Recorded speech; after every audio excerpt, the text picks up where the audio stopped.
সারণী নিয়ে আমি তোমাদের প্রচুরক নির্ণয়টা শিখাই। কি নির্ণয়? প্রচুরক নির্ণয়। আচ্ছা, প্রচুরক নির্ণয়ের যে সূত্রটা,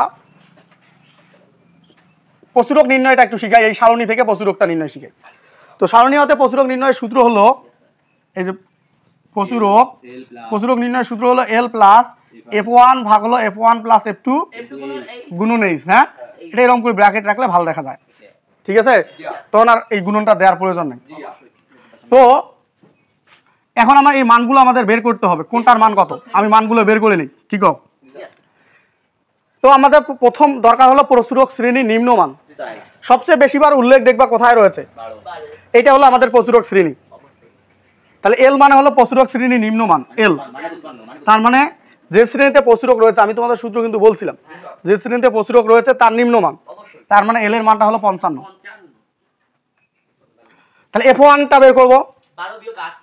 তাহলে F1 হচ্ছে, F1 এর সূত্র বলা হয়েছে প্রচুরক শ্রেণীর গণসংখ্যা বিয়োগ তার পূর্ববর্তী শ্রেণীর গণসংখ্যা। তাহলে 12 মাইনাস 8, তাহলে হচ্ছে 4। এখন F2 এর মানটা বের করবো। তাহলে 12 মাইনাস 10, তাহলে 12 মাইনাস 11, তাহলে হচ্ছে 1 নাকি। আর এইচ হচ্ছে শ্রেণী ব্যবধান, শ্রেণী ব্যবধান 10 করে দেখো। এই যে 55 থেকে 64 এখানে শ্রেণী ব্যবধান 10 রয়েছে, সেই 10 করে। তাহলে এখন আমরা সূত্রের মধ্যে মানটা বসাই দিই। তাহলে 55 প্লাস F1 এর মান হলো 4, আর এখানে 4 প্লাস 1, তার সাথে এইচ কত রয়েছে, এইচ রয়েছে 10।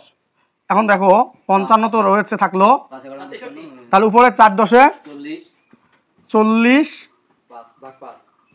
ভাগ হচ্ছে 5, 55 8। তাহলে আমাদের প্রচুরক হলো 63। তাহলে এই ছক থেকে প্রচুরকটা নির্ণয় করতে বলে। তাহলে এল মানে যে শ্রেণীতে প্রচুরক রয়েছে তার নিম্নমান, F1 হলো প্রচুরক শ্রেণীর গণসংখ্যা বিয়োগ তার পূর্ববর্তী শ্রেণীর গণসংখ্যা। তাহলে 12 মাইনাস 8 হলো 4, আর F2 হলো প্রচুরক শ্রেণীর গণসংখ্যা বিয়োগ তার পরবর্তী শ্রেণীর গণসংখ্যা। 12 মাইনাস 1 11, 1 হয়। আর এইচ হচ্ছে শ্রেণী ব্যবধান। তারপরে সূত্রের মধ্যে আমাদের বসায় দিয়ে প্রচুরক নির্ণয়টা হয়ে গেল। তো অনলাইনে যারা ক্লাসটি করতেছেন তারা উদাহরণ 13 নম্বরে প্রচুরক রয়েছে, 13 নম্বরের খ নম্বর ম্যাথটা অবশ্যই আমাকে করে আনবেন। তোমাদেরও হোমওয়ার্ক থাকলো উদাহরণ 13 খ, উদাহরণ 13 খটা হোমওয়ার্ক থাকলো। ওইটা কিন্তু বলছে সারণী হতে প্রচুরক নির্ণয় করো।